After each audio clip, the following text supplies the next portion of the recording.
Bom, vamos começando então, daqui a pouco o pessoal deve ir chegando também, né. Eh, Hoje a gente vai estar falando de Nanã, né, na perspectiva da psicologia analítica. Vamos analisar alguns aspectos simbólicos, alguns aspectos arquetípicos dessa imagem, religiosa, né, mas pensando sempre na perspectiva do fato psicológico, tá.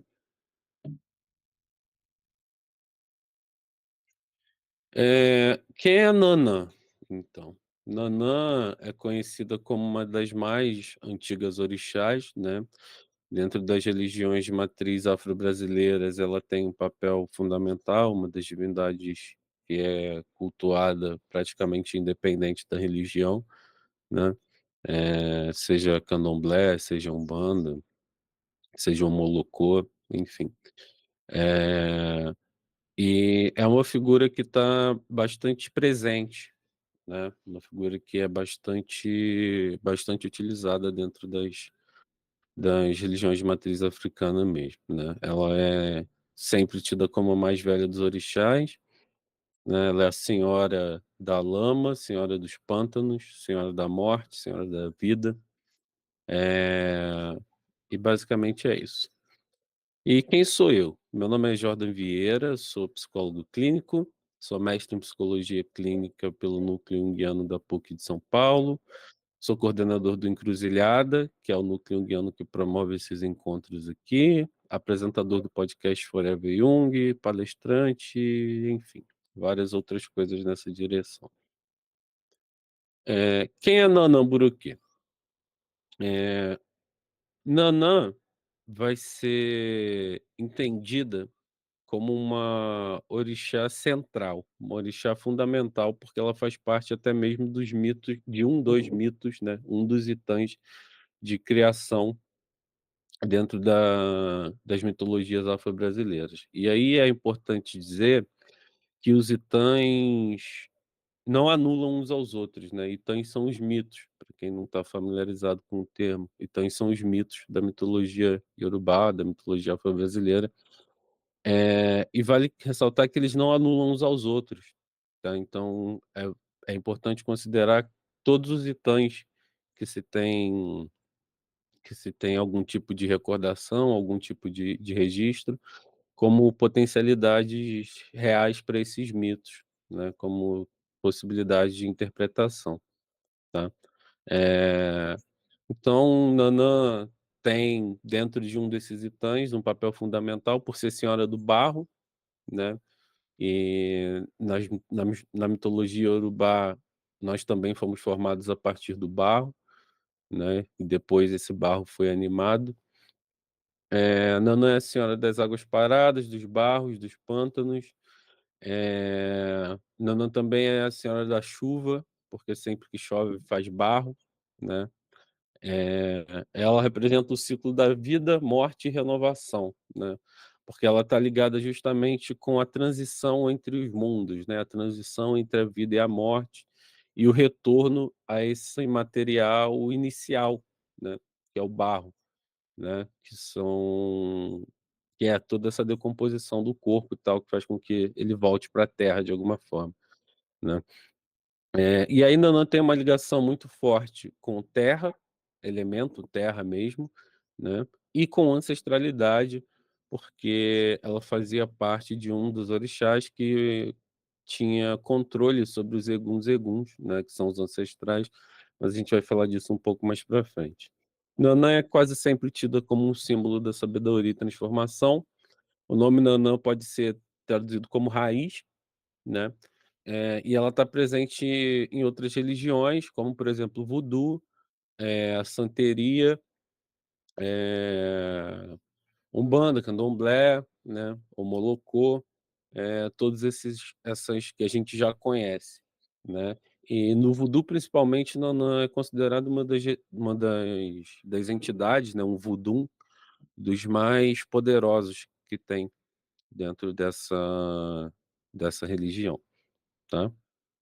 Uma coisa gente, se vocês tiverem perguntas, vocês podem ir fazendo conforme eu vou falando, assim, não precisa esperar não, lá no final óbvio que a gente vai abrir para pergunta, Mas, enquanto isso, se vocês tiverem qualquer dúvida, qualquer coisa, podem falar, tá?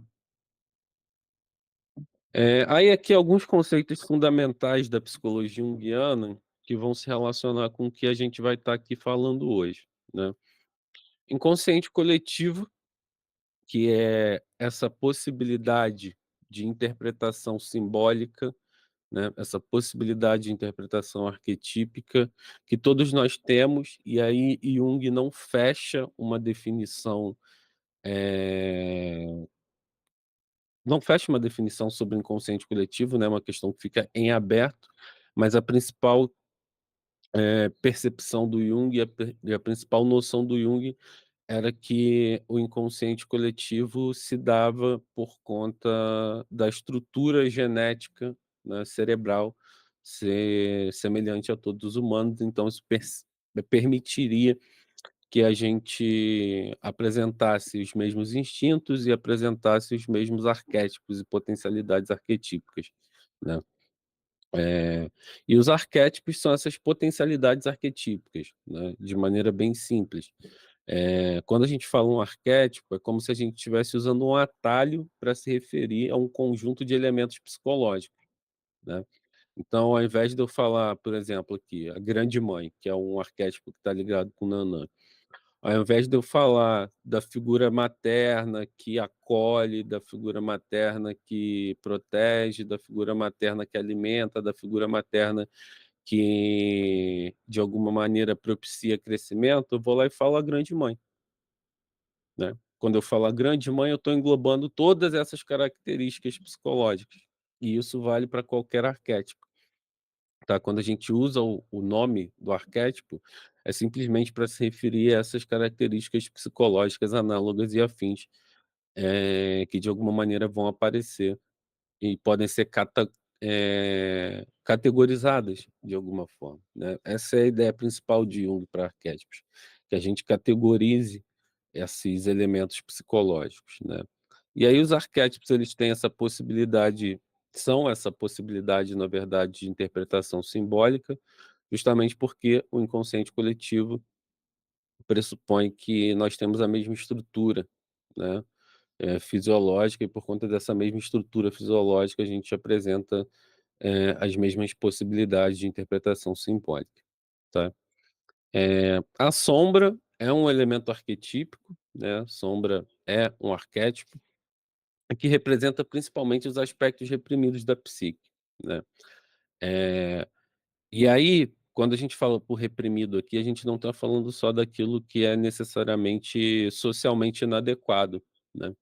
A gente fala também daquilo que potencialmente a gente gostaria de desenvolver e não consegue, né. Então na sombra também vão ter vestígios de elementos que são positivos ao desenvolvimento, de elementos criativos, por exemplo, né, mas que por algum motivo não puderam, encontrar espaço para poder acontecer, né.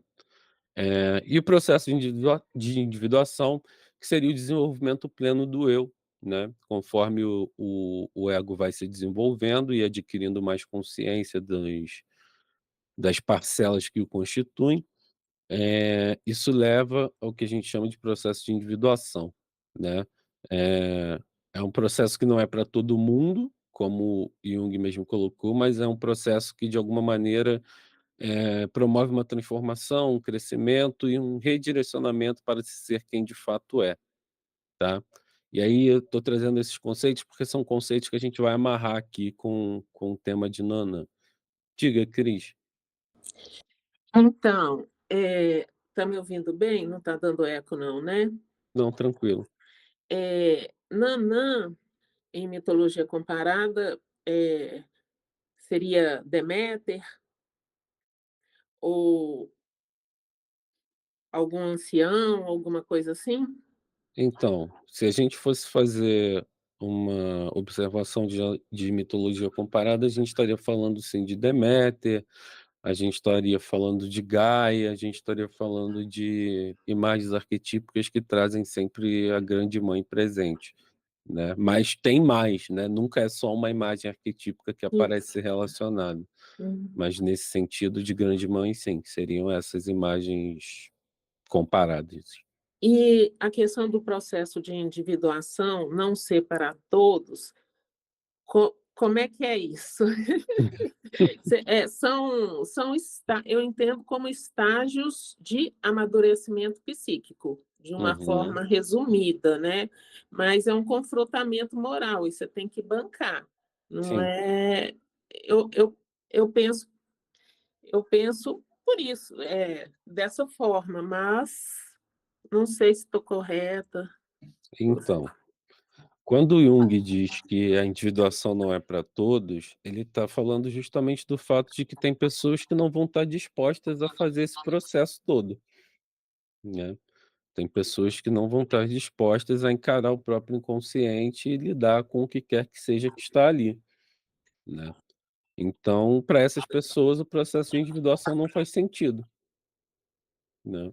Porque para se individuar, você tem que fazer um trabalho árduo sobre si mesmo, né, um trabalho árduo de reconstrução e desconstrução de quem você é, né. E tem gente que não vai estar disposta a isso, e nem todos os processos de análise levam a isso também, né. Nem todo processo de análise tem como meta um processo de individuação. Sim, é porque a individuação já virou produto, né, tá aquela Uhum. loucura. Então tem aí que confunde até a gente mesmo, mas obrigada. Nada. Bom, então esses são alguns dos conceitos que a gente vai amarrando aqui ao longo da nossa apresentação.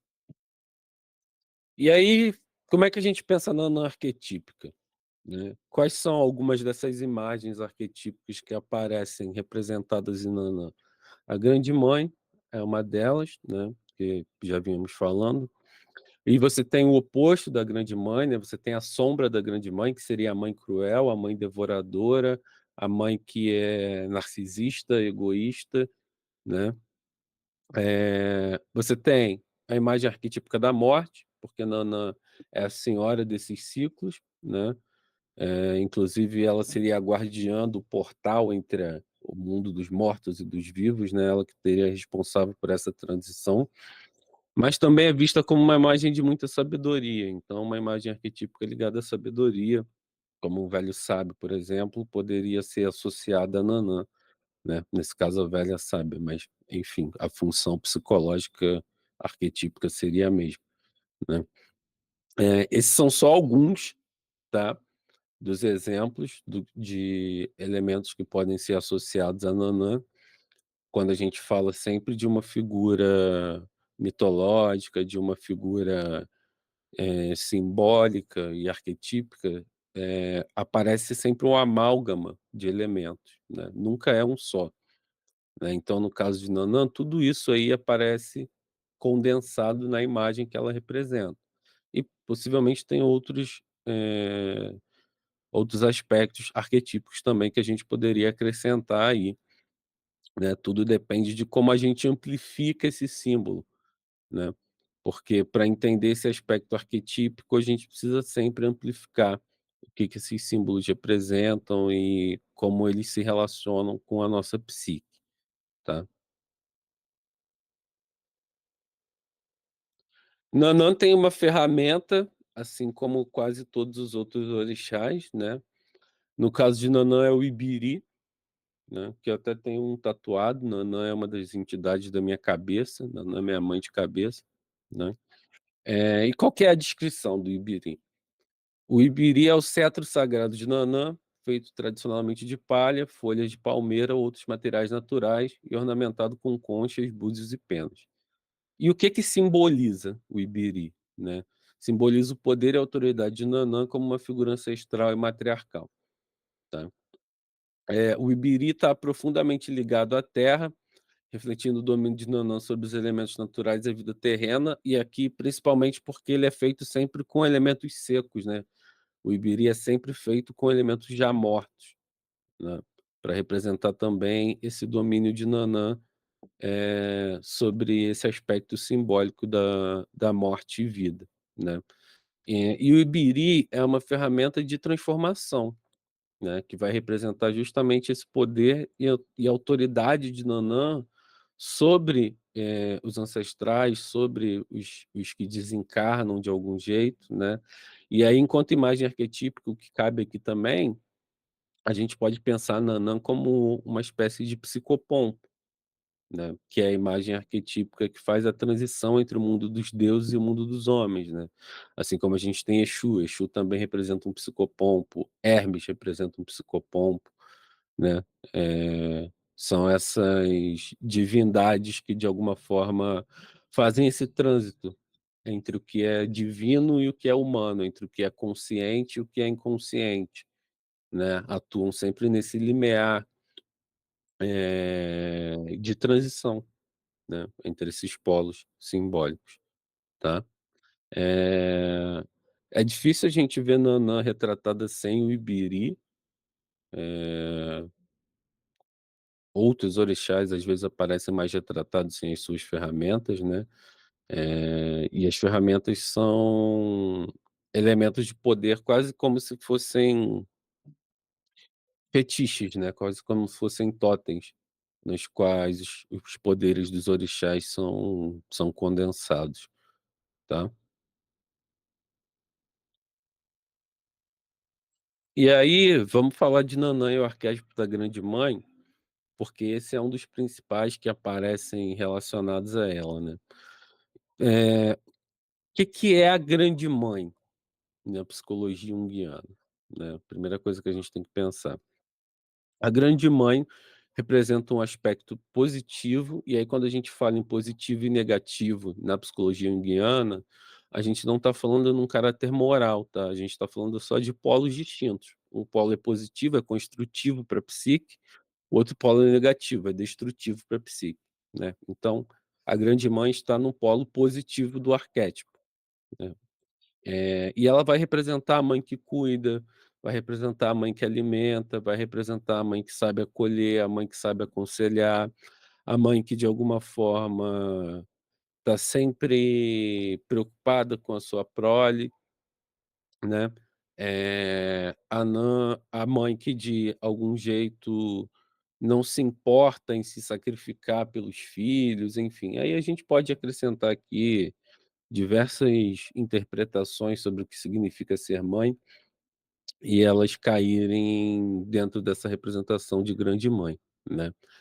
Mas Nanã também representa a sombra disso, né. Mais pra frente, quando a gente for falar de Omolu e Nanã, a gente vai falar disso, mas Nanã também representa uma mãe cruel, uma mãe ruim, né, uma mãe de polo negativo, tá. A representação do poder criador e destruidor da vida em Nanã se mostra muito presente com a aceitação do ciclo natural, né, de que as coisas nascem, crescem, envelhecem e morrem, né, e retornam. A ideia do retorno é fundamental em Nanã, né. Após a morte há um retorno do corpo para a terra, né. Após a morte há um retorno do espírito para qualquer que seja, a dimensão a qual ele tenha que ser enviado, né. E aí aqui vão ter diversas distinções que não cabe aqui, explicar, né. Mas Nanã é fundamentalmente sobre a aceitação do ciclo da vida, né. Se a gente pudesse resumir Nanã em uma frase, seria a aceitação do ciclo da vida, de que as coisas são perenes, né, de que as coisas têm início, meio e fim, e que esse fim não necessariamente é um fim em si mesmo, mas uma possibilidade de recomeço, né. Uma possibilidade de transformação, de alguma maneira, né.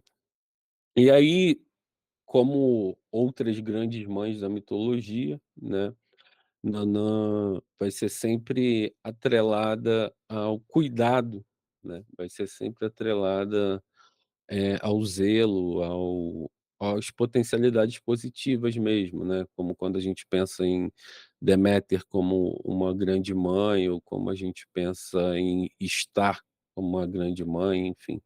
Se a gente for levar para o lado da mitologia comparada, a gente vai traçar muitos aspectos semelhantes, porque é isso que uma imagem arquetípica faz, né, é isso que um arquétipo faz, na verdade, ele revela aspectos semelhantes da psique, né, potencialidades simbólicas semelhantes da psique.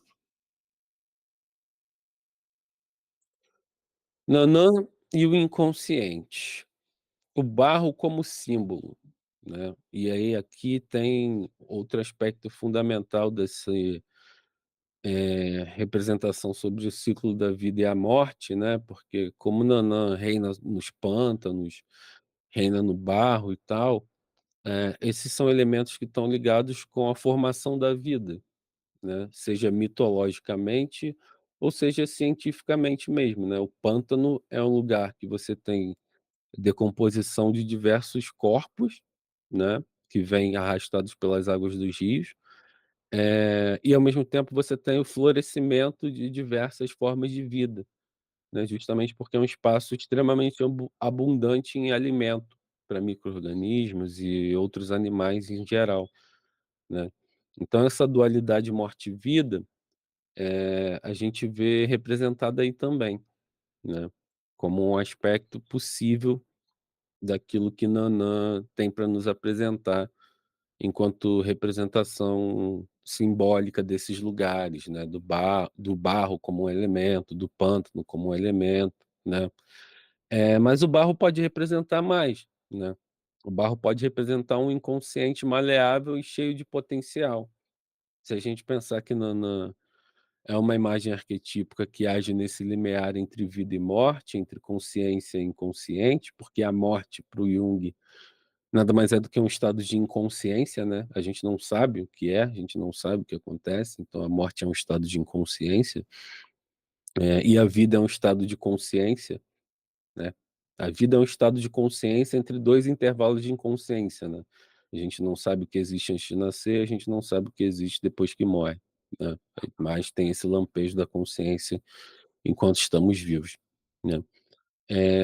Então o barro também pode representar todo esse potencial de transformação psicológica, né, como algo que pode ser trabalhado, como algo que pode ser ajustado, como algo que pode ser reformulado, reformado e transformado a partir do trabalho que se exerce sobre ele, né.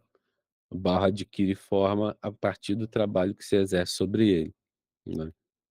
Eh E aí tem todo um processo de transformação que faz a gente pensar, né, em encarar e trabalhar com o material bruto do inconsciente para promover crescimento interior. Quando o Jung vai falar da psicoterapia como analogia ao processo alquímico, né, ele vai falar que o nigredo, que é o primeiro estágio, né, que é o estágio de maior inconsciência dentro de um processo de análise, é o estágio onde as coisas estão completamente desconhecidas ou majoritariamente desconhecidas. O que a gente vai fazer com o paciente é trabalhar esse material bruto até dar forma para ele, né. Até que no fim disso a gente tenha a lápis lazuli, né, a pedra filosofal, enquanto representação simbólica da transformação e evolução daquela psique, né. Então, como esse é um elemento fundamental de Nanã, a gente também pode pensar, Nanã como uma imagem arquetípica ligada à transformação, ligada à mudança, ligada a essa relação de como inconsciente e consciência podem se completar, ser trabalhados para poder adquirirem novas formas, né, para poder de alguma maneira, representarem algo novo, né. Diga, Márcia. Então, quer dizer que se, existe a proposição de se trabalhar com argila durante a sessão de psicoterapia, no caso do início da terapia, de certa forma você estaria entrando em contato com esse arquétipo? Você poderia utilizar isso ligado a essa imagem arquetípica sim, Hum, né. Se, por exemplo, o paciente já tiver um background religioso, né, já uhum, tiver essa experiência religiosa, acho que poderia ser um movimento bastante assertivo inclusive. uhum, legal. Nunca tinha pensado nesse sentido da argila, né, Uhum. ligada à grande mãe, né, lógico, tá ligada à Gaia, né. Sim, Legal, obrigada. nada. Bom, tá tranquilo até aqui gente, mais alguma pergunta, mais Alguma outra dúvida? Podemos seguindo. Qualquer coisa vocês sinalizem aí.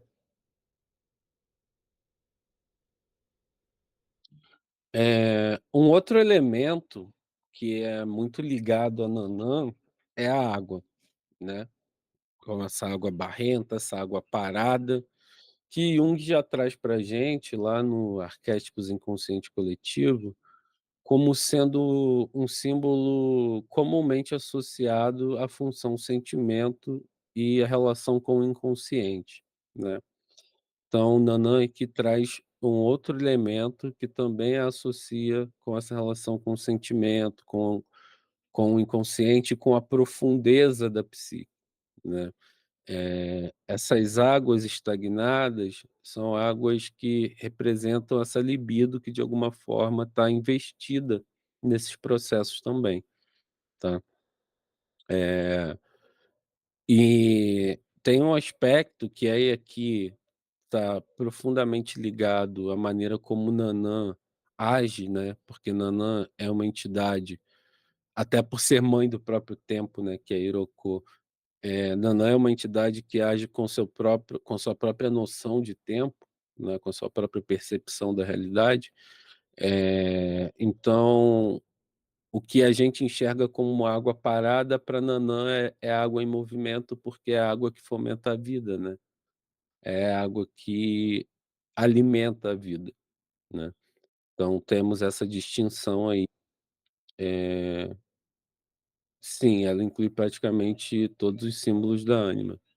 Sim, ela pode fazer tanto a função transcendente aí, né, de ligar aspectos conscientes e inconscientes, quanto a função da velha sábia, que também faria isso, mas de um outro lugar dentro da psique, né, de uma outra imagem arquetípica. Ela pode fazer isso através da grande mãe que acolhe, ela é uma imagem bem completa nesse sentido, enquanto símbolo, né. Eh fora as funções, né, porque se a gente pensar água-terra, a gente vai pensar nas funções também. Água é sentimento, terra função sensação, tem bastante mais a mistura desses 2, né, que é o barro, então tem bastante elemento simbólico associado à figura de Nanã, né. Nanã como regente das águas paradas, símbolo das emoções profundas e não expressas, né. Essa estagnação dessa água pode representar simbolicamente esses aspectos emocionais que não estão se movendo, né, que não estão com um processo de movimento dentro do aparelho psíquico, né, dentro da estrutura psicológica. E isso representaria algum grau de travamento, né, algum grau de limitação, eh, dessa estrutura psíquica, justamente porque essa energia não está fluindo da maneira que deveria fluir, né. E aí vale aqui ressaltar, gente, que quando a gente fala energia na psicologia analítica, a gente não está falando de algo em si mesmo, né. A gente está falando de uma representação para falar de um potencial dentro de um sistema, né, porque energia mesmo não existe, né, nenhuma energia existe, ela é uma possibilidade potencial de funcionamento de qualquer sistema, né, então aqui é só uma representação, sempre que Jung usa energia, é só uma representação de como esse sistema pode funcionar, né. Não traz para a gente também a importância de explorar as águas profundas da psique para acessar sentimentos reprimidos, né. E aí, essas águas profundas vão ser águas sombrias, né, a gente vai estar falando aqui de elementos ligados à sombra, que tiveram que ser reprimidos durante o crescimento, possivelmente ligados à figura, materna, né, como essa imagem da grande mãe já vem se manifestando na vida desse sujeito e que elementos ela faz com que sejam reprimidos ou não, né, como esses elementos de algum jeito precisam ser manejados pela consciência, né, para ver o que que pode ser ou não aceito enquanto produto que não cause nenhum desequilíbrio psicológico, né. Mas a água também é um símbolo de purificação e de renovação, né. A água também pode servir como elemento de purificação emocional e renovação interior, né. Tanto que tem um dos pontos de Nanã mais famosos e tal, que um dos trechos fala assim: "Me lava, Nanã, me lava com suas águas, Nanã, sagradas", né, pra mostrar que ela também está ligada com essa possibilidade de limpeza, transformação espiritual. Dentro do terreiro também tem um aspecto ritualístico, né, quando, por exemplo, você tem uma gira de esquerda, né, uma gira para Exus, que são entidades do elemento fogo, né. Depois que essa gira termina, é comum que você tenha uma limpeza com entidades do elemento água, como Nanã, né. Se faz uma ritualística toda para ter uma limpeza espiritual com a água de entidades como Nanã, como Oxum, como Iemanjá, né. São entidades que trabalham o simbólico da água também nesse processo de renovação e transformação, né, já que a água nunca é a mesma também, ela está sempre em constante movimento, está sempre em constante estado de algum grau de transformação mesmo, né. Nanã e Oxalá têm uma relação, eh, complicada, né, por assim dizer. Eh, Conta-se que Nanã já existia antes de tudo, né. Antes de tudo ser criado, antes da terra ser povoada, antes dos homens serem criados, Nanã era tão velha que ela já existia, né. Eh, e Oxalá também é uma entidade muito antiga, né. E conta-se que os 2 se apaixonaram num dado momento e tal, eles têm até filhos, né. Omolu, que a gente vai falar mais pra frente, né. Eh, e um dos itãs que eu acho mais relevantes para a gente pensar a relação de Oxalá com Nanã é esse que eu trago aqui, um trechinho, né. Conta-se que na aldeia chefiada por Nanã, quando alguém cometia um crime, era amarrado a uma árvore. Nanã então chamava os eguns para assustá-lo. Eguns são espíritos, né, espíritos desencarnados. Ambicionando esse poder, Oxalá foi visitar Nanã e lhe deu uma poção que fez com que ela se apaixonasse por ele, mas também conta-se que Nanã fazia par com Oxalufã, Oxalá velho. O que que isso significa? Oxalá é uma entidade tríplice, né, ele tem 3 formas de se apresentar: Oxalá, Oxalufã e Oxaguinã, né. Ele tem 3 manifestações simbólicas, por assim dizer, 3 formas de aparecer, né. Assim como o Omolu tem Omolu e Obaluaê, enquanto representação do mesmo orixá, mas com aspectos diferentes, né. O mesmo acontece com Oxalá, cada uma das representações traz aspectos arquetípicos diferentes, né. Eh, Nanã dividiu o reino com ele, mas proibiu a sua entrada no jardim dos eguns. Oxalá então espionou-a e aprendeu o ritual de invocação dos mortos. Depois, disfarçando-se de mulher com as roupas de Nanã, foi ao jardim e ordenou aos eguns que obedecessem ao homem que vivia com ela, que no caso era ele mesmo. Quando Nanã descobriu o golpe, quis reagir, mas como estava apaixonada, acabou aceitando deixar o poder com o marido. Hoje, no culto aos eguns, que é o culto aos ancestrais, né, só os homens são iniciados para invocar os eguns, e só os homens, quem assistiu a palestra de Xangô também sabe que só os homens são praticantes do culto aos ancestrais, porque esse ficou um rito restrito a Xangô. Eh, Enfim, depois quem tiver interesse vê lá a palestra de Xangô para poder entender um pouco melhor essa questão. Eh, mas são 2 entidades muito antigas, né, Oxalá e Nanã, 2 entidades primordiais, né. É a partir deles 2 que, em alguns itãs, a vida é criada, né, porque Nanã cede o barro e Oxalá cede o sopro vital, né, para esse barro. Eh, em outras, em outras representações são outras entidades, né.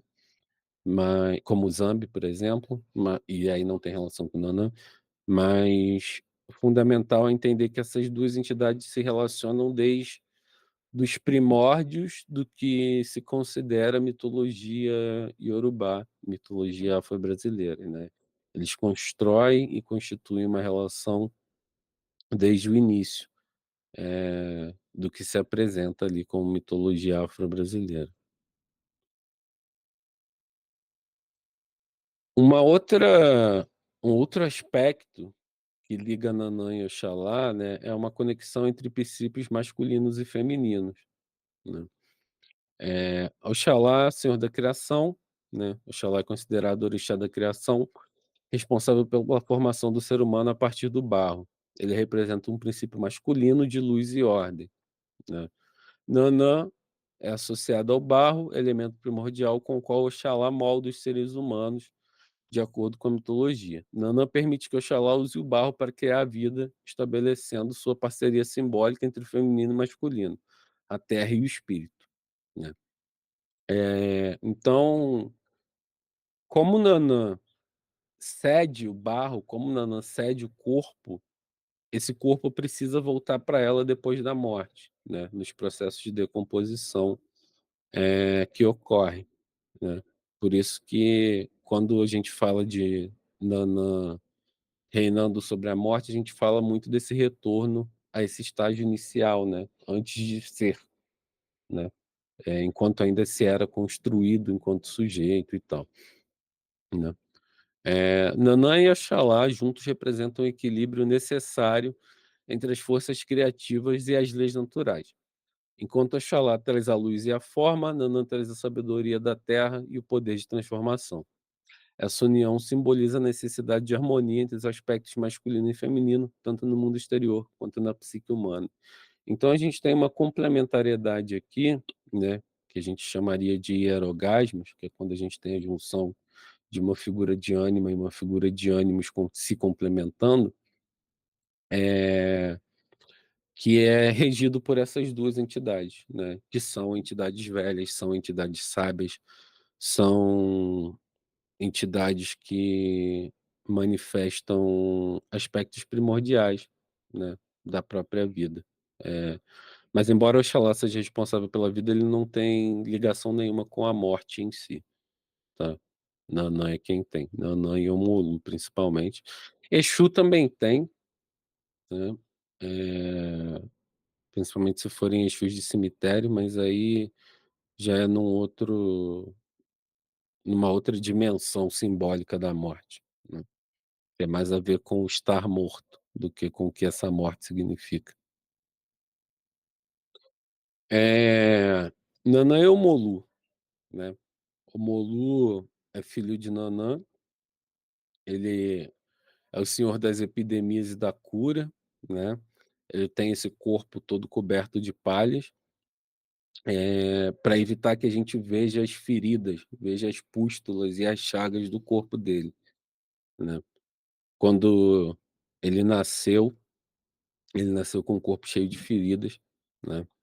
Isso inclusive fez com que Nanã o abandonasse no oceano, na beira do oceano, e Iemanjá encontra o Molu e cuida dele, né, ela que dá as vestes de palha para ele e tudo mais. Eh, mas enfim, o Molu é o orixá associado às doenças, especialmente às epidemias, mas também é o grande curador. Ele é representado como uma figura poderosa que governa sobre a vida e a morte, né. Um dos itãs de Omolu, inclusive, conta que uma vez ele chegou num reino e era um reino muito próspero e tal, e ele pediu uma oferenda lá, e falou: "Olha, eu vou estar em tal lugar, você leva a oferenda lá para mim". Aí passou um dia, os caras não levaram, passou 2 dias, os caras não levaram, passou 3 dias, os caras não levaram. Aí todo mundo começou a adoecer, né, dentro do vilarejo, dentro da cidade, enfim, todo mundo começa a adoecer, até que um dos sacerdotes resolve ir lá e falar com o Molu e tal, né.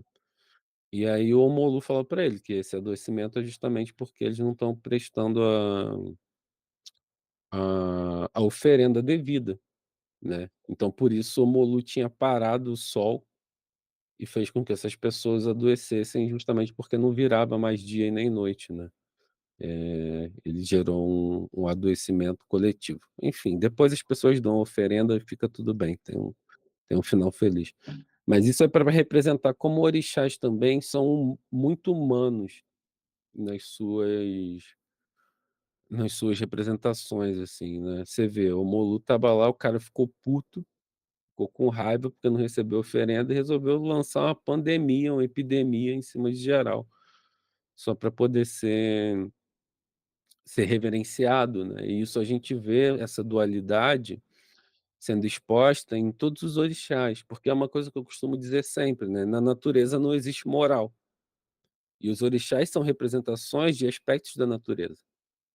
Na natureza não existe moralidade, não tem bom e mal na natureza. A natureza é como é, ela é natural, né. Se um animal se alimenta de outro, isso não é bom ou mal, isso é natural, né. Se a gente nasce, vive e morre, isso não é bom ou mal, isso é natural, né. Porque na natureza não existe esse princípio moralizante, né. E com os orixás a gente aprende a entender fundamentalmente como esses ciclos naturais acontecem, né, porque cada orixá representa um aspecto da vida, um aspecto simbólico da vida, da natureza, e por isso não podem ser classificados nem como bons, nem como maus, né. Os orixás são sempre amorais, né. Se a gente for pensar Exu, por exemplo, nossa, o quanto Exu já foi filha da puta, mas o quanto Exu também é transcendental, enquanto Exu também é transformação, sabe. Então a gente tem que estar sempre ligado nisso. Quando a gente fala de imagens arquetípicas de orixás, a gente está falando de imagens que têm potencialidades duplas. Vão ser bons e vão ser maus, né, porque eles representam a naturalidade com a qual a natureza existe, né, ela simplesmente é, né. Eh, Nanã e Omolu, a relação mãe e filha. Nanã é considerada a mãe de Omolu em muitas tradições, simbolizando o ciclo de vida e morte. Ela representa a sabedoria ancestral e o poder de transformar o sofrimento em cura, embora não tenha sido capaz de fazer isso com relação ao próprio filho, né. Ela despreza completamente o Omolu inicialmente. Depois eles vão ter contatos quando o Omolu já é adulto e tal, não me lembro agora de nenhum Itan que fale se há algum tipo de perdão entre eles, não me recordo, pode ser que exista, mas eu desconheço, né. Só que eles passam a dividir esse domínio entre vida e morte, né. Omolu antes da morte, com o adoecimento, com a perenidade do corpo, e Nanã a partir da morte, com o retorno do corpo para a terra, né. Simbolismo de morte e renascimento. Nanã e Omolu juntos simbolizam a morte como uma passagem necessária para a cura e a renovação. Enquanto Omolu enfrenta a dor e as doenças, Nanã proporciona sabedoria para compreender o valor transformador desse sofrimento, né. Nanã é uma entidade muito invocada, se é que dá para assim dizer, em casos de luto mesmo, né, de enlutamento. É uma entidade que trabalha muito nesse campo, nesse âmbito, assim, do luto, né, e de como aceitar o ciclo natural da vida e da morte, né. Cura psíquica e transformação interior. A aliança entre Nanã e Amolu é uma metáfora poderosa para a transformação interior. Através da aceitação da morte, simbólica ou literal, é possível alcançar a cura e a renovação da psique. Eles nos ensinam que a verdadeira cura muitas vezes requer enfrentar e transcender as dificuldades mais profundas, né. Principalmente quando a gente pensa no vazio que a morte deixa, né, na grande interrogação que a morte deixa, né. Esse é o questionamento existencial talvez mais antigo da humanidade, né, o que é a morte? E o que ela pode ser, o que ela pode representar e o que a gente faz com ela também, né. O que a gente faz com essa morte importa muito, né, o que a gente faz com esse luto importa muito.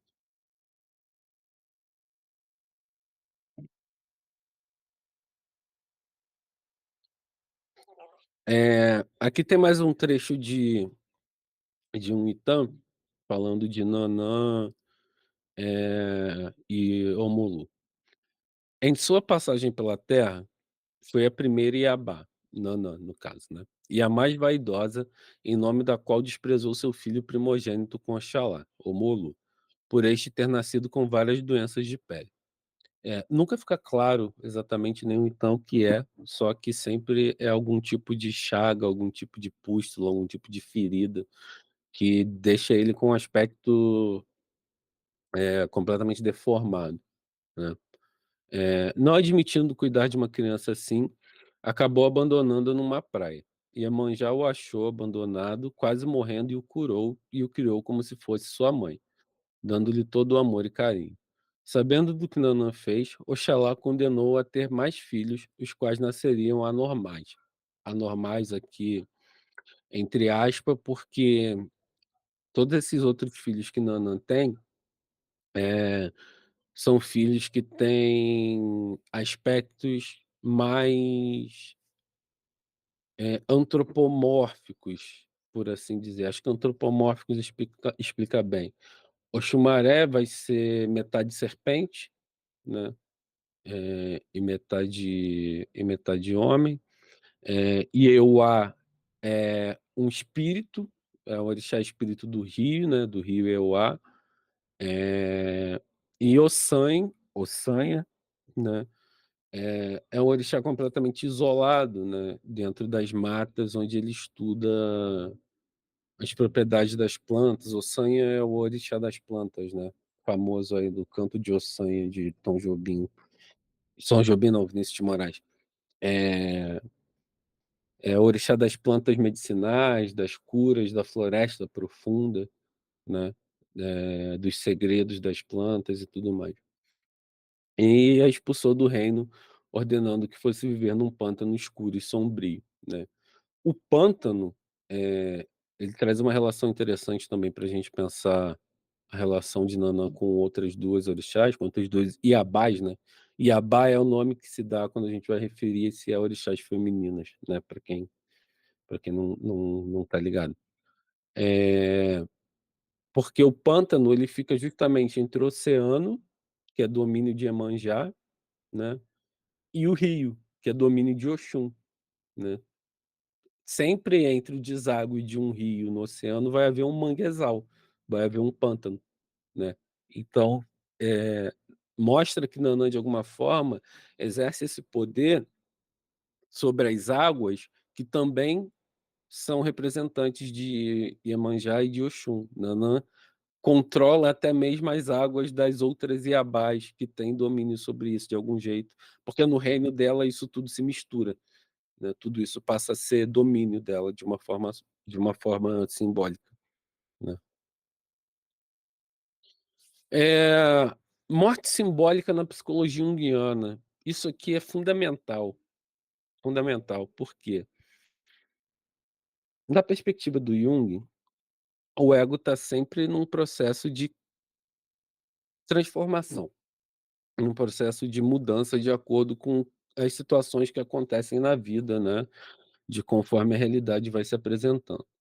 E muitas vezes é necessário que exista uma morte simbólica desse ego para que possa haver um crescimento, para que possa haver uma evolução. E como seria uma morte simbólica nesse sentido, né?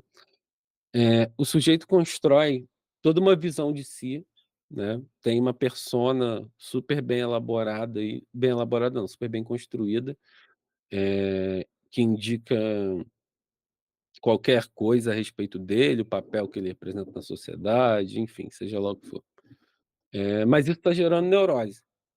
Essa representação que o sujeito tem de si mesmo está gerando neurose. Então isso precisa morrer. Esse eu precisa morrer. Essa parte do eu precisa morrer, para abrir espaço para o novo, porque a gente trabalha sempre na perspectiva dialética, lembra? Perspectiva junguiana é sempre dialética. Então, tem essa constituição que está posta, algo novo vai acontecer, e aí algo novo precisa surgir, né.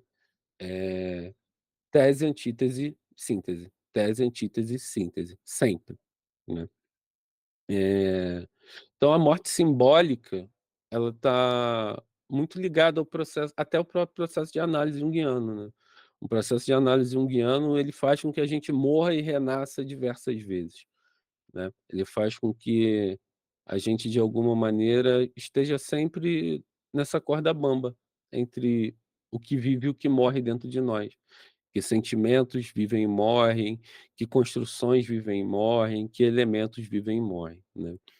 E a morte como fase de transição e renovação psíquica, é porque a morte abre espaço para o novo, né. Toda morte abre espaço para o novo.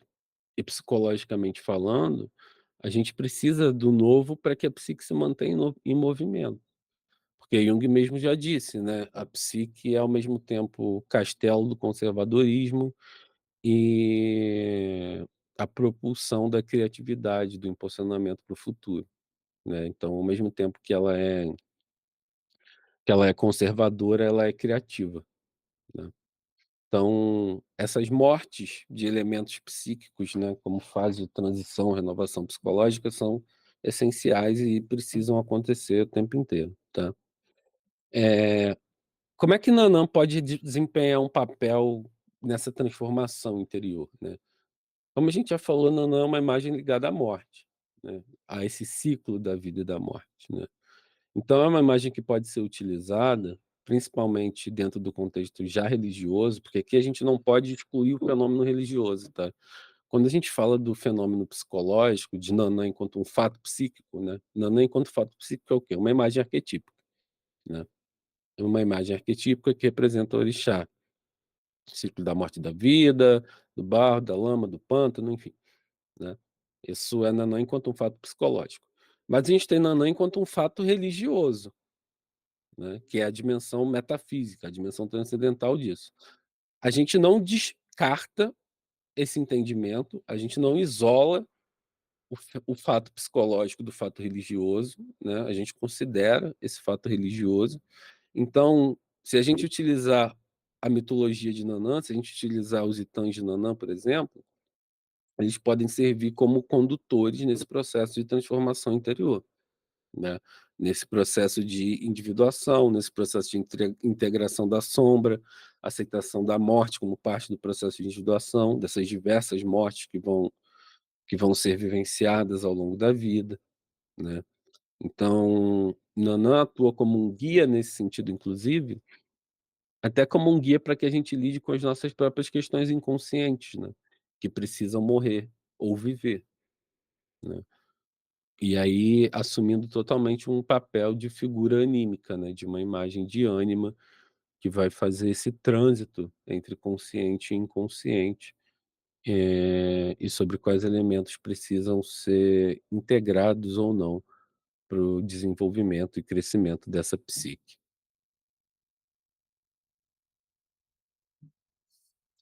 Eh, a sabedoria ancestral de Nanã, né. O arquétipo do velho sábio, dentro da psicologia junguiana, ele vai representar muito as possibilidades de direcionamento dentro das escolhas que se tem a fazer, né. Quando a imagem do velho sábio costuma aparecer, ela é uma imagem de guia mesmo, uma imagem norteadora, uma imagem que, de alguma forma, serve para orientar, né, diante das questões psicológicas que aparecem, né. E Nanã pode ser uma imagem utilizada nesse sentido, uma imagem que representa esse direcionamento, inclusive religiosamente ela é muito requisitada como uma entidade de orientação, né, como uma entidade de direcionamento mesmo na vida, né. Porque ela tem tanto tempo de vida, tanta sabedoria acumulada, tanta experiência, que não se pensam praticamente nada ao qual Nanã não possa ter uma resposta simbólica, né, não possa ter um conhecimento a respeito, né. Nanã também lembra pra gente da importância de valorizar o passado e a ancestralidade, né. Por quê? Porque é fundamental honrar os ancestrais. Embora Nanã não participe mais do culto dos eguns-eguns, né, que é o culto dos ancestrais, ela nos lembra que nesse ciclo de vida e morte, a gente precisa sempre honrar quem veio antes, porque é a partir de quem veio antes que a gente se forma, né. É a partir do que já estava posto que a gente se forma, ou que o novo se forma, que a vida se dá, que as coisas acontecem, né. E ela permite também que a gente possa utilizá-la como uma imagem que vai falar da transformação, né, do que foi. Tem uma frase do Jung que eu gosto muito, né, que é quando ele fala assim, "Se eu não der uma resposta para o que eu sou no mundo, o mundo vai dar uma resposta para mim, né, e eu vou ter que ser o que o mundo disser". Nesse sentido, se a gente pensar que Nanã permite que a gente reformule, repagine e ressignifique essas águas lamacentas, né, dê para elas movimento, para esses afetos estagnados de alguma forma, a gente pode integrar de maneira mais positiva, né, alguns desses elementos que nos ocorreram. Tranquilo até aqui, gente? De boa? Sim.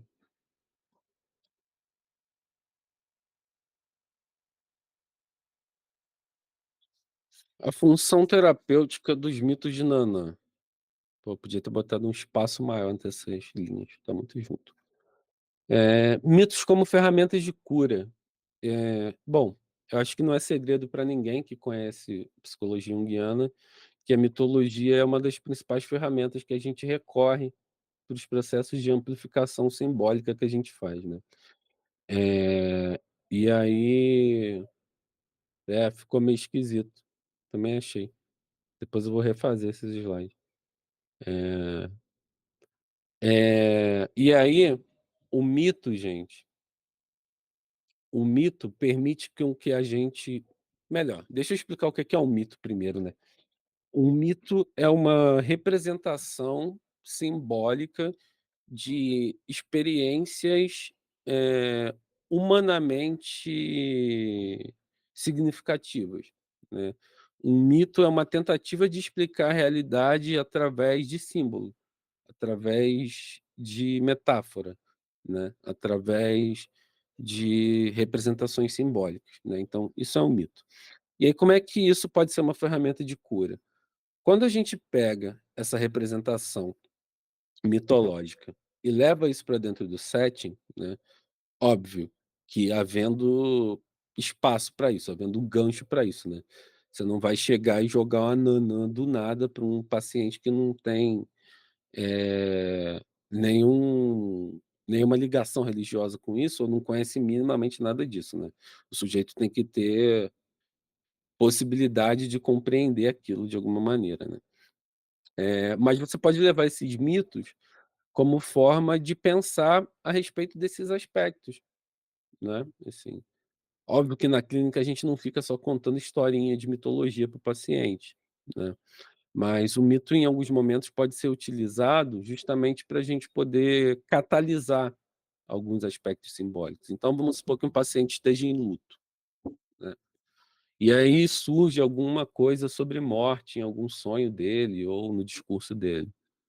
Você pode usar esse gancho para poder falar de algum Itan de Nanã que fale sobre essa questão da superação, assim, dessa aceitação do ciclo natural da vida e morte, né. Ou falar de Nanã, de como ela representa essas possibilidades, de quais os caráteres simbólicos, arquetípicos que ela tem, né, o que que ela pode manifestar e tal. Então é nesse sentido que a gente usa o mito, né. Não é uma mitoterapia, porque não é uma análise fundada única e exclusivamente no mito, mas é fundada em como o mito pode proporcionar avanços e entendimentos, para qualquer coisa que apareça dentro do processo de análise, quando a gente faz a amplificação desses conteúdos, né. Aí, fazer a amplificação desses conteúdos é justamente buscar as raízes mitológicas deles, as raízes arquetípicas deles, né. E com isso, o que que a gente consegue, né? A gente consegue, de alguma maneira, acessar e transformar elementos inconscientes, eh, que de algum jeito vão encontrar ressonância nesse símbolo, de algum jeito vão encontrar ressonância nessa imagem arquetípica, né. E isso vai fazer com que esses elementos possam ser reconfigurado, ser retrabalhado, ser reequilibrado de algum jeito, enfim. Eh, Nossa, agora que eu reparei que eu tô indo mais rápido do que eu tinha pensado. Nanã e o aprender. O que que a gente pode aprender com Nanã, né? Ensinar com sabedoria ancestral. Dentro das religiões de matriz afro-brasileiras, né, a ancestralidade é um aspecto essencial e que é muito reverenciado, né. A ancestralidade é um aspecto que precisa ser louvado, né, dentro das religiões de matriz afro-brasileiras. Por quê? Justamente por conta desse entendimento de que, se não tivesse vindo um preto antes de mim, eu não estaria aqui. Se não tivesse vindo um preto antes dele, ele não estaria lá, e assim sucessivamente, né. Honrar seus ancestrais é honrar toda a linha de pretos que viveram, sofreram, e atravessaram, né, desde o início do período escravagista até o final, atravessaram esse período e, consequentemente, cada um foi deixando mais potência para quem vinha, depois, né, para quem era o próximo nessa árvore genealógica.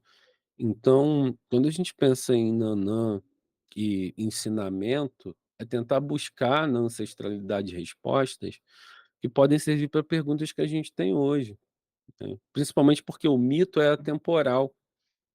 O mito não depende do do momento, necessariamente. Embora o mito seja um reflexo, da construção de uma construção sócio-histórica, né, e psicológica da sociedade naquele momento, ele tem a possibilidade de ecoar o seu sentido, de ecoar a sua representação, independente do momento em que ele é apresentado, né. Embora o mito seja produto da história, né, seja um produto de um recorte histórico, social, ele não está restrito àquele momento, né. Ele pode ser utilizado em diversos outros momentos. Eh, então, ensinar com sabedoria ancestral. Discutir como os princípios e a sabedoria de Nanã podem ser incorporados na educação. E aí, por educação, aqui é crescimento, né, desenvolvimento da personalidade mesmo, como Jung entendia, né. Tanto formal quanto informal, para promover um ensino mais holístico e conectado com as raízes culturais e ancestrais, para promover um ensino que de fato contemple, né, os aspectos essenciais que essa imagem simbólica tem para apresentar, né. Eh, Porque a falta de conhecimento a respeito dessas temáticas também limita o grau de consciência, né.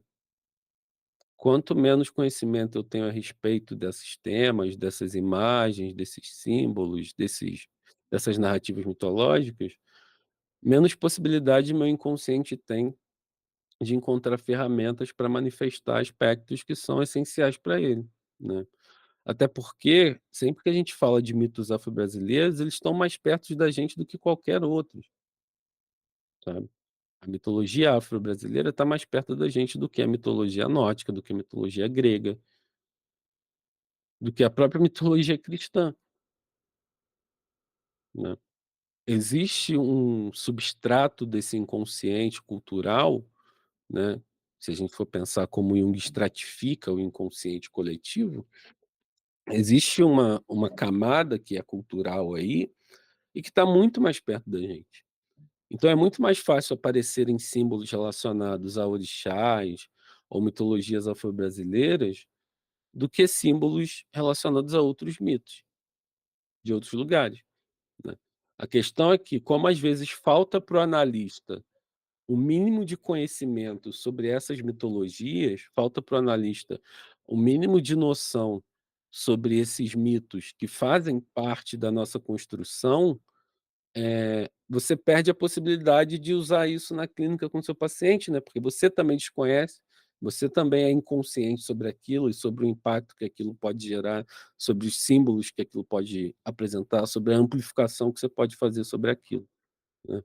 Diga, Cris.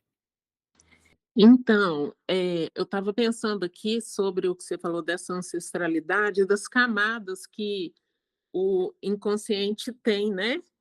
Até tem essa camada cultural, tem a camada da familiar, a camada cultural, né. Uhum, Tem tudo isso. E com relação ao que você acabou de falar, eu lembro quando eu estava na faculdade, no segundo período, eu acho que acontece com todo mundo algum sonho. E aqui, em Minas, é tudo morro. Então minha uhum. faculdade é bem ali no morro, era no morro, a FUMEC, FCH, Faculdade de Ciências Humanas, FUMEC. E eu estava subindo o morro, só que eu era tipo um saci, eu estava com uma touquinha vermelha, enquanto descia o morro, uma galera, tudo já no modelito, na forma de psicanalista, com aqueles óculos, e eu ela toda feliz lá, bem no erê lá. E aí quando você falou isso me trouxe e esse sonho eu jamais vou esquecer dele. É E é po total isso que você disse, né. é porque tá mais perto, né, tá muito Sim. mais perto, tá muito mais perto. Se a gente fosse pensar um trajeto, né, essa libido tem que percorrer muito menos trajeto para poder fazer sentido, né. Assim, tá bem mais próximo do que a gente tem como construção, como base sócio-histórica, como inconsciente cultural, como inconsciente coletivo mesmo, né. E aí você falou de Saci, assim, só uma curiosidade, né, em alguns em algumas religiões afro-brasileiras, né, que trabalham com encantados, por exemplo, Jurema e tal, você tem a figura do Saci como uma entidade também, né, mas tem algumas linhas de Umbanda que trabalham o Saci como uma vertente de Exu Mirim, né, o Saci como um Exu. Caramba, Exu Mirim. Sim. Nossa, e é muito engraçado na faculdade de psicologia, a pessoa entra toda altas horas, toda transpessoal, aí quando chega no segundo período já mudou tudo o posicionamento. Eu acho tão legal isso, e ao É mesmo tempo, enfim. é porque a gente aprende muita coisa, né, e vai se identificando com muita coisa, até a gente poder ter certeza do que de fato a gente quer, né, É. sendo apresentado a tantas opções o tempo inteiro, é normal essa mutação, né, essa metamorfose ambulante aí do curso de psicologia. E todo mundo muito novo, nem com 20 anos, mal 20 anos, então vai tomando a forma, né. Sim, sim. Ser psicólogo é um processo que se constrói, né, não tem jeito. Eh, Educação emocional. Outra coisa que a gente pode fazer é explorar como a figura de Nanã pode ser usada para ensinar sobre ciclos emocionais, aceitação da morte e transformação, preparando as novas gerações para enfrentar mudanças e crises de forma mais saudáveis. Por que que eu usei novas gerações aqui? Porque a gente está falando de ancestralidade, né, a gente está falando que legados são deixados de geração em geração, né.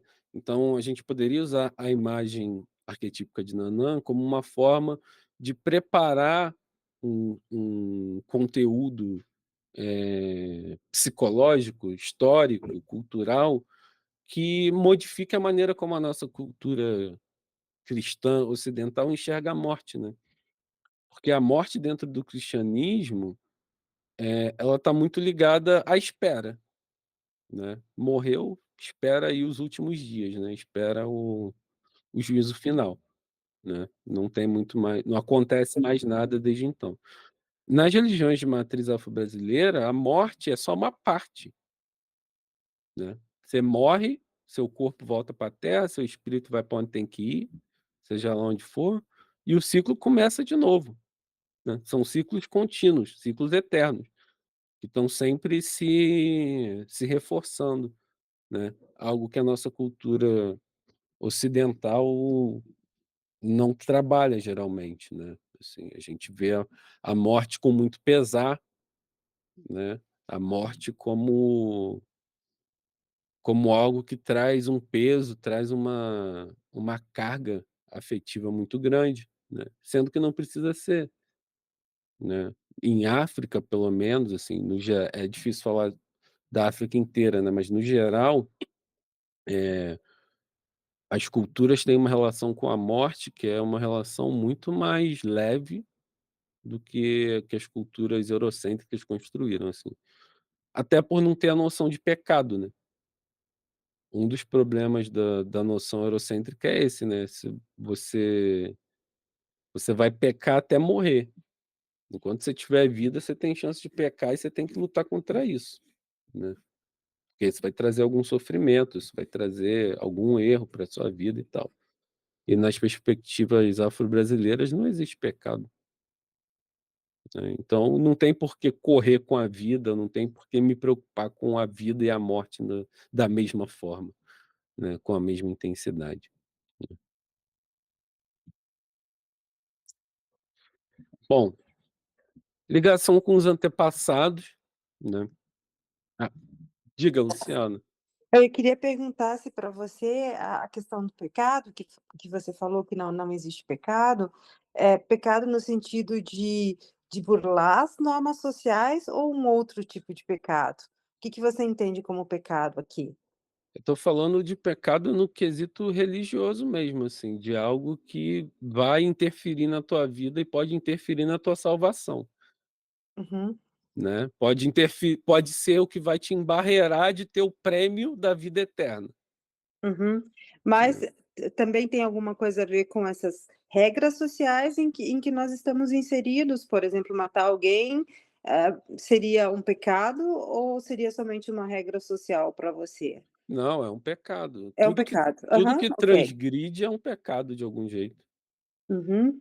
né. Ok, eu entendi. Eu acho também que você falou um aspecto que para mim é muito importante dessa questão, da naná, mas eu acho que a questão para mim é assim, como a gente está inserido numa cultura brasileira, né, mas a gente tem realmente uma mistura de muitas culturas aqui no Brasil. Eu acho que isso é uma coisa que também complica um pouquinho, tanto a vida do analista talvez, ou do psicoanalista, da pessoa que trabalha com a psicologia junguiana, como também para o paciente, porque há uma mistura, cultural muito maior do que em outros países. Você falou um fator que para mim é muito importante.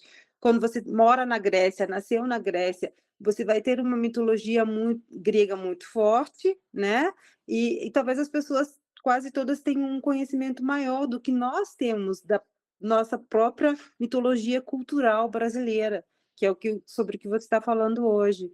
E eu acho que isso é um aspecto muito importante para mim. Eu acho também que a gente mistura um pouquinho. Eu acho que talvez aqui essa naná também esteja misturada com a figura de Maria, por exemplo, em alguns momentos na Sim. vida, né? Mesmo porque, mesmo a gente tendo tá inserido aqui, mas a gente também tem uma doutrinação também muito católica, né? Então a gente mistura muito essas figuras. É, pelo É, menos é o meu ponto de vista de vivência atual, quando você fala, me remete a muitas figuras que são parecidas, que talvez demonstrem em diversas culturas um arquétipo parecido, né, mas que às vezes é difícil de dizer: "Eu estou utilizando esse ou aquele", mas eu estou vendo uma figura muito parecida quando a gente tem um conhecimento mais amplo do que esses arquétipos significam para a cultura, né. não, sem dúvida. E aí é essencial que a gente conheça como as nossas mitologias incidem sobre a gente, né. Uhum, Na verdade, é fundamental que a gente saiba que elas existam. Já uhum, começa por aí, né, porque a maior exatamente. parte das pessoas desconhece completamente a existência das mitologias afro-brasileiras, né. Uhum. Então, Exatamente. Muito obrigada, então. nada. Diga, Cris. Então, eu não sei se essa terminologia arquétipo parecido, eh, confunde a partir pensando nisso, pode confundir, né, porque a gente tenta adjetivar, nomear, né, sempre o o o arquétipo, mas eu, igual quando você começou a aula, eu entendi a Nanã como uma representação muito, forte do arquétipo do feminino, que justamente é a ânima. Mas, o arquétipo do feminino tem várias facetas, né. Uhum. Então, pegando a mitologia greco-romana, não tem, apesar da cultura afro estar bem próxima da gente, não tem como a sociedade ocidental fugir justamente dessa camada que vê toda aristotélica, toda greco-romana, né?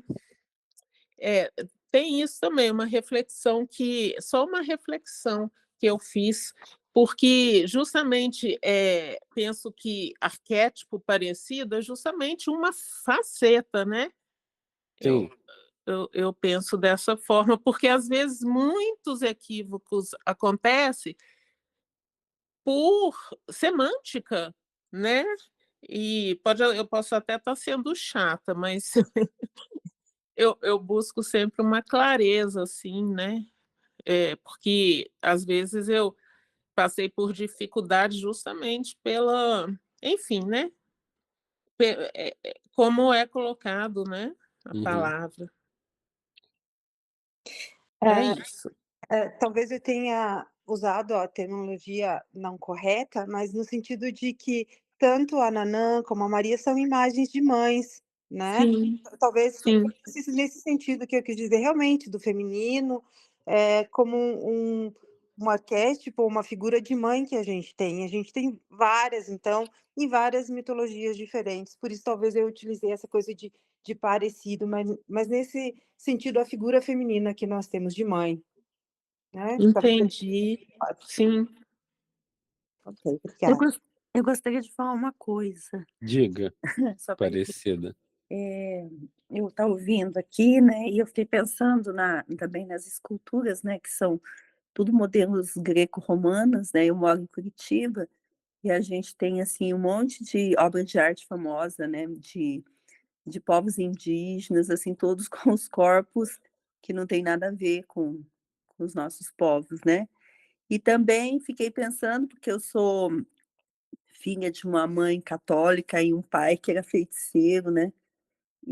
Mas assim, hoje eu ouvindo você, eu fiquei pensando, né, que toda casa que eu vou tem um pé de alecrim, comigo ninguém pode.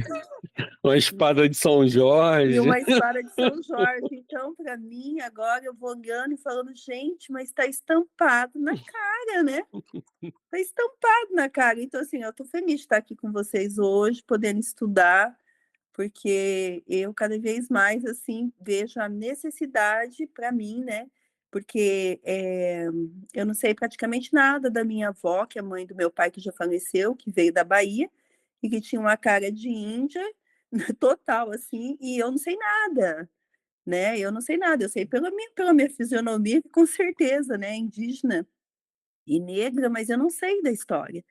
Então eu me sinto, assim, muito feliz de estar aqui. Ah, que bom. Obrigada.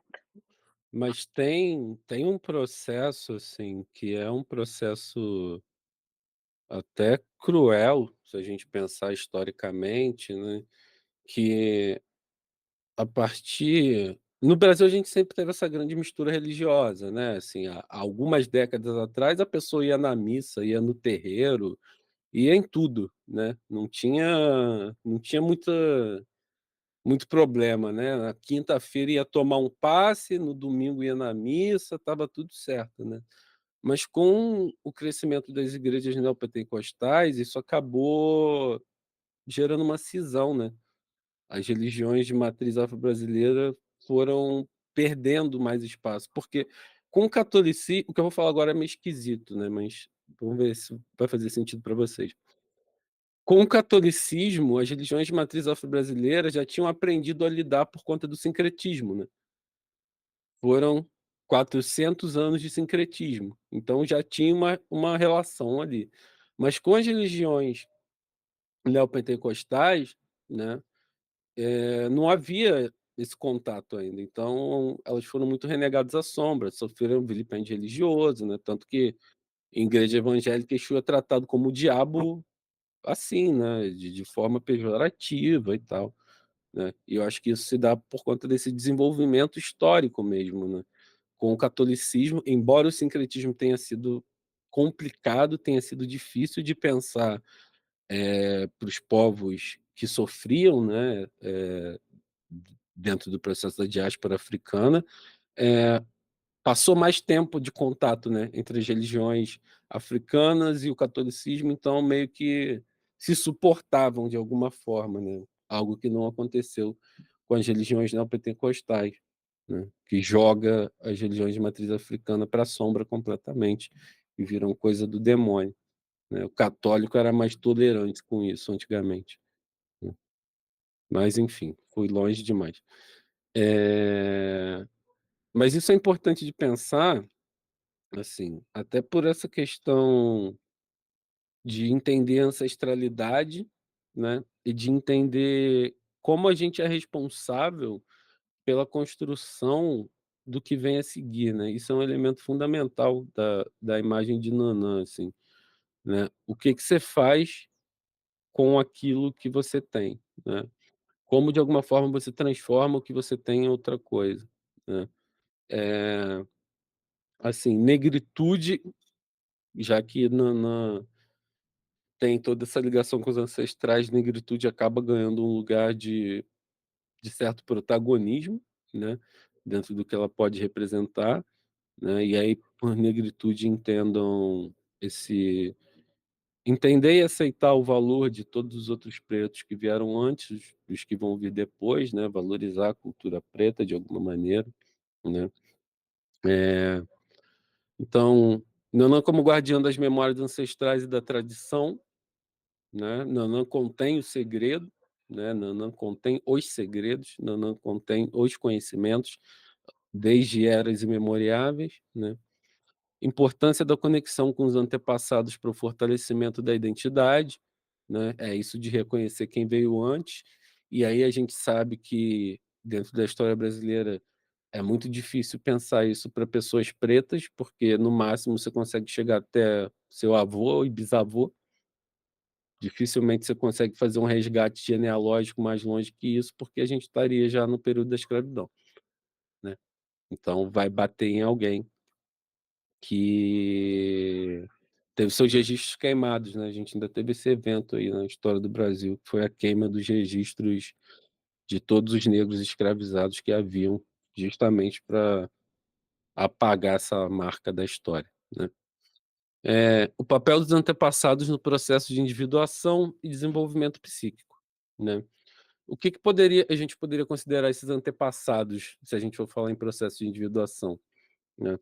É entender as experiências vividas, os possíveis traumas que existem, né?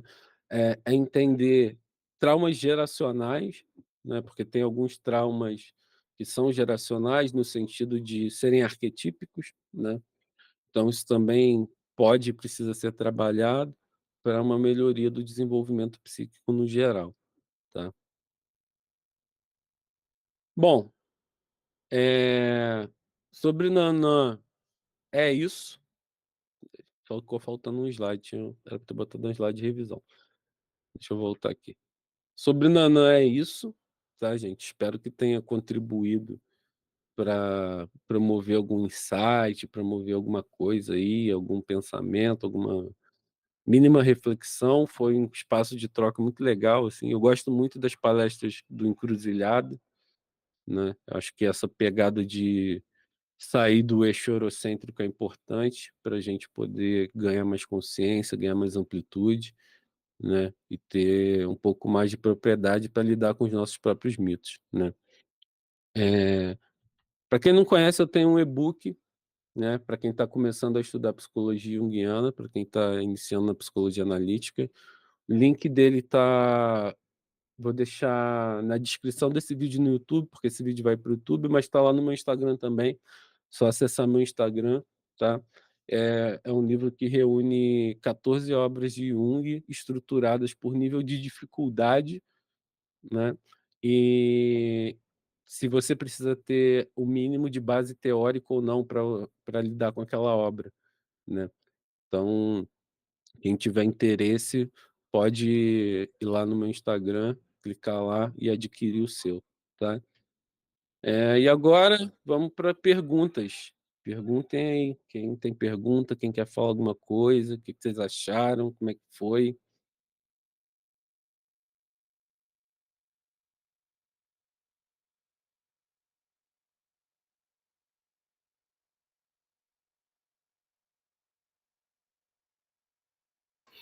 Oi, Oi, Cris. sou eu.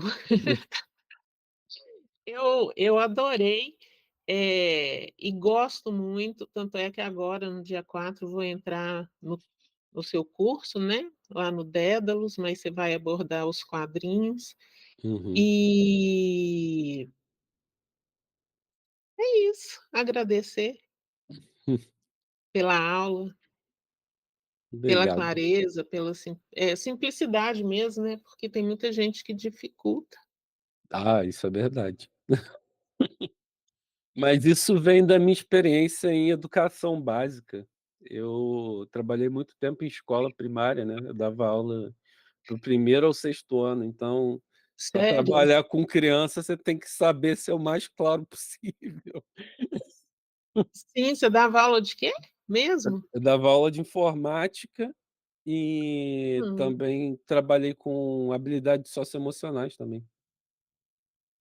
é, é um dom saber dar aula. É, didática não se aprende, assim, didática é vocação, não tem jeito. Sim.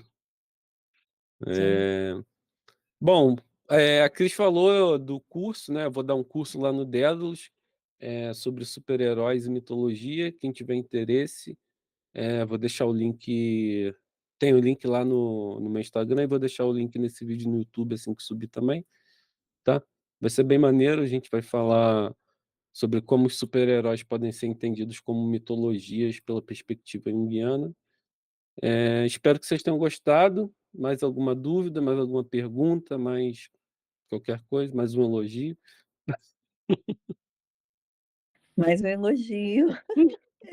Gostei muito de estar aqui, muito claro. Eu assisti os outros vídeos teus no YouTube, né, do Uhum, professor Guichard, gostei muito e estou contente que hoje eu consegui estar junto, né, presente no grupo, né, porque eu estou sempre assistindo que já acabou, né, então foi muito bom uhum. estar aqui e eu gosto muito das suas colocações, acho bem claras e acho que você também tem bastante humor, isso é bom. Eu preciso, estou precisando de muito humor na minha vida. Obrigada. Eu que agradeço a presença. Bom, mais alguém? Eu Posso ia abrir minha câmera, né, para ter essa experiência. Ia abrir a câmera, tô brincando. Mas mas aqui eu rolou um triângulo da Bermudas aqui que eu não achei ela não, mas a próxima na próxima tem, é, na próxima tem. Isso que importa. Tá bom, gente? Muito obrigado pela presença de todos vocês. Não se esqueçam que depois, se vocês quiserem rever, vai estar lá no meu canal do YouTube, tá bom? Quem não for inscrito lá, se inscreve, por favor, que me ajuda muito, tá? Muito obrigado para todos.